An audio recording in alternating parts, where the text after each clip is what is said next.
வணக்கம் நண்பர்களே. Global NCAP நடத்தின கிராஷ் டெஸ்ட்டில் பார்த்தீங்க அப்படின்னா மாருதி கார் வந்து ஒரே ஒரு ஸ்டார் வாங்கி பெரிய ஒரு ஏமாற்றத்தை வந்து கொடுத்துருக்குங்க. அதே நேரத்தில் இந்தியாவில் பார்த்தீங்க அப்படின்னா இந்த ரெண்டு கார்கள் தான் வந்து சேஃபான கார்களாக வந்து புதுசாக வந்து மாறி இருக்கு. ஃபோக்ஸ்வாகனில் இருக்கக்கூடிய விர்டஸ் அப்படிங்கிற காரும் அதே மாதிரி வந்து ஸ்கோடாவில் இருக்கக்கூடிய ஸ்லாவியா அப்படிங்கிற காரும் வந்து கிராஷ் டெஸ்ட்டில் பார்த்தீங்கன்னா சூப்பராக வந்து அசத்திருக்கு. இந்த ரெண்டு கார்களுமே 5 ஸ்டார் ரேட்டிங் வந்து வாங்கியிருக்கு.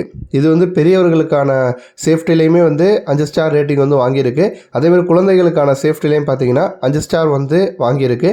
அப்போ வந்து பெரியவங்க குழந்தைகள் அப்படின்னு ரெண்டுலையுமே 5 ஸ்டார் வாங்கி இந்தியாவில் வந்து பாதுகாப்பான கார்னா இந்த கார் தான் அப்படின்னு சொல்கிற அளவுக்கு அந்த ஒரு ஃபஸ்ட் பிளேஸை பார்த்தீங்கன்னா இந்த ரெண்டு கார்களும் வந்து பிடிச்சிருக்கு.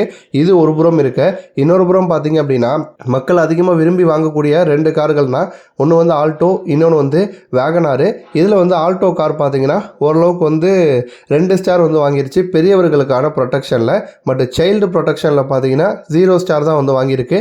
பெரியவர்களுக்கான ப்ரொடெக்ஷனில் பார்க்குறப்ப முன்னாடி போய் கார் மோதுது அப்படின்னா உள்ளே இருக்கவங்களுக்கு வந்து செஸ்ட்டு, ஹெட்டு இந்த மாதிரி இடங்கள்லாம் பார்த்தீங்கன்னா ஓரளவுக்கு வந்து நல்லா பாதுகாப்பாக வந்திருக்கு. அதிக அளவில் வந்து இம்பாக்ட் ஆகிறதில்ல அப்படிங்கிற மாதிரி சொல்லியிருக்காங்க. பட் இன்னொரு புறம் வந்து வேகனாரை பொறுத்த வரைக்கும் அது வந்து பெரியவர்களுக்கான ரேட்டிங்கில் வந்து ஒரே ஒரு ஸ்டார் மட்டும் வாங்கியிருக்கு. குழந்தைகளுக்கான ரேட்டிங்கில் வந்து 0 ஸ்டார் வாங்கியிருக்கு. ஒரு செஸ்ட்டு, ஹெட் இந்த மாதிரி இடங்கள்லாம் வந்து வேகனாரில் போகிறப்ப இம்பாக்ட் வந்து அதிகமாக இருக்குது முன்னாடி போய் மோதுறப்பா அப்படிங்கிற மாதிரி இந்த கிராஷ் டெஸ்ட் ரிப்போர்ட் வந்து சொல்கிறாங்க. நன்றி.